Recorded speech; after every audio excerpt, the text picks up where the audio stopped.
তো যথারীতি বাইক বুক করা হয়েছিল, বেরিয়ে গেছি আবারও।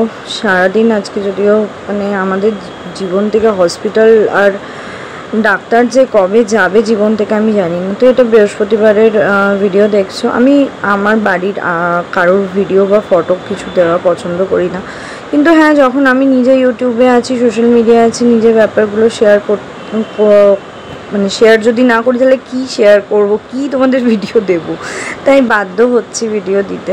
তো ইচ্ছার বিরুদ্ধেই অনিচ্ছা থাকা সত্ত্বেও আমাকে যেতে হচ্ছে। অ্যাকচুয়ালি আমার বেশ ছোটোবেলা থেকে হালকা একটা প্রবলেম ছিল, তারপরে হাঁচি হওয়া বা আমি হাঁপিয়ে যাওয়া, যে জিনিসটা এখন এক্সেসিভ বেড়ে গেছে। আমার প্রেশার লো তো থাকেই, তার সাথে হার্টবিট খুব বেশি থাকে। এবার তার বাইরে আমার মানে অস্বাভাবিক নিঃশ্বাসে একটা প্রবলেম হচ্ছে, যেটা নিয়ে হয়তো আমি নিজেও খুব চিন্তিত। তোমাদের ভয়েস ওভার দিতে গিয়েও আমি হাঁপিয়ে উঠছি। যত দিন যাচ্ছে খেয়াল নিজেও করছিলাম যে আমার এটা বেড়েই চলেছে, বাট স্টিল আমি ডাক্তার দেখাতে একদম ইচ্ছুক নই, কারণ আমার জীবনে এতগুলো অপারেশন, আর যতবার ডাক্তারের কাছে গেছি কোনোবার মানে বলেনি যে কিছু হয়নি, ভুল না, নর্মাল, আর কটা হোমিওপ্যাথি ওষুধ মানে কটা ভিটামিনের ওষুধ দিয়ে ছেড়ে দেবে, নট লাইক দ্যাট।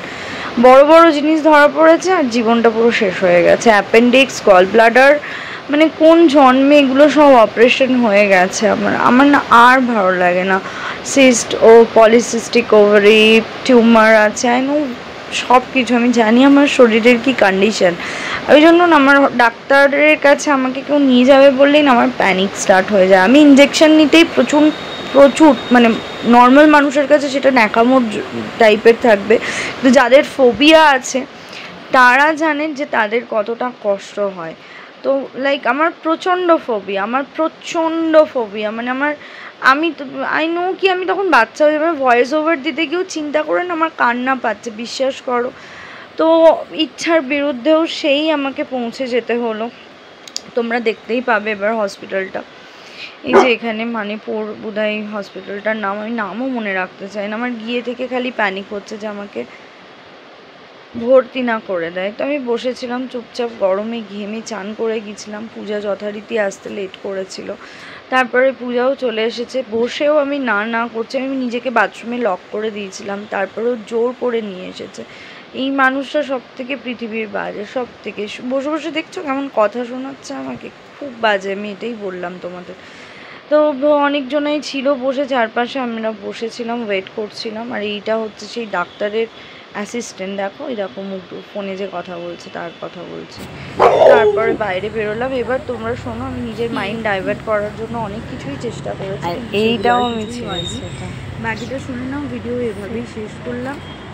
কি বললো না বললো পুরোটাই জানতে পারবে তোমরা।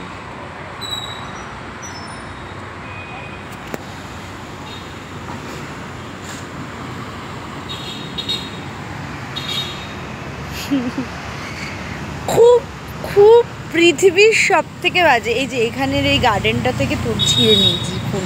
সব থেকে পৃথিবীর বাজে হচ্ছে পূজা। আমি তোমাদের সবার সামনে বলে দিলাম কথাটা, তোমরা এটা মিলিয়ে রেখে দাও। জোর করে ডাক্তার দেখালো, আর আমার ব্রিদিং প্রবলেম,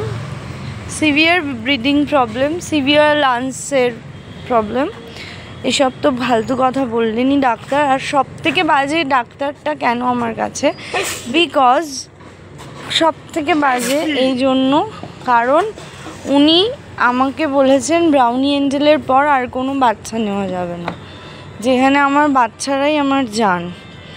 মানে ভীষণ, এই কারণে আমি আর কোনো দিন এনার কাছে আসতে চাই না।